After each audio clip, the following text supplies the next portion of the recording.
distinguished guests, I am honored and happy to accept this award on my father's behalf.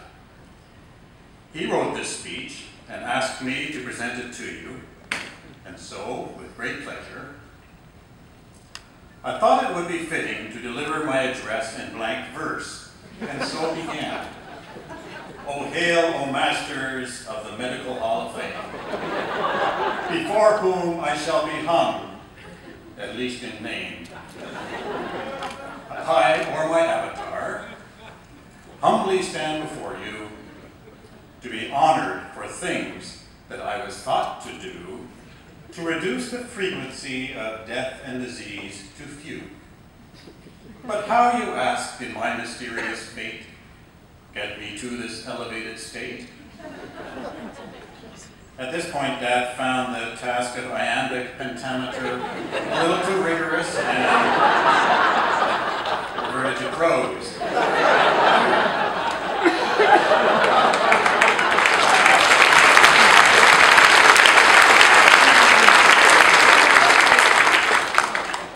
Now, the primary factor, he continued, was luck.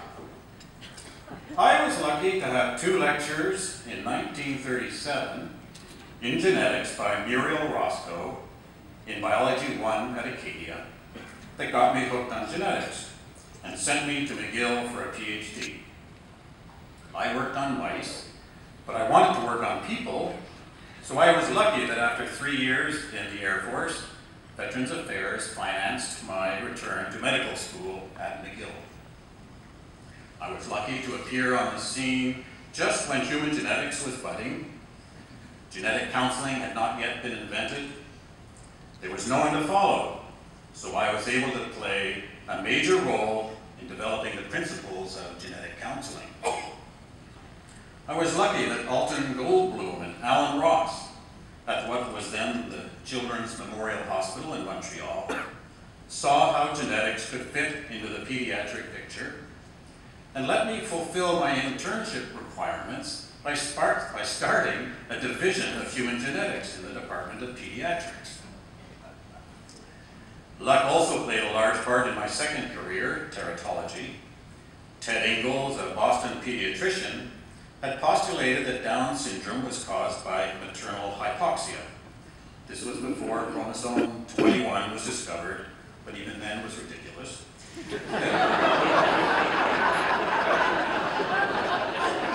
But he tested this hypothesis in mice and showed that maternal hypoxia caused not Down syndrome, but cleft palate. This was the first experimental teratogen. I thought it would be nice to bring genetics into the picture by demonstrating murine strain differences to this teratogen. And while my graduate student and I were building the hypoxia apparatus, Hamilton Baxter, a plastic surgeon who let me study his cleft lip families, came by with some cortisone, which had just been invented. He thought, for various wrong reasons, that it might cause neural tube defects in the offspring of pregnant mice. I was dubious, but stuck some cortisone into some pregnant mice I just happened to have in the nursery, and to my surprise produced not neural tube defects, but cleft palates. And it was soon apparent that there were strain differences.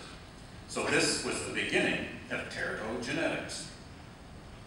Our group went on to study how the palate closes and how cortisone interferes with closure. From this, we built the multifactorial threshold model that underlies many of the complex familial disorders that are now being unraveled in people.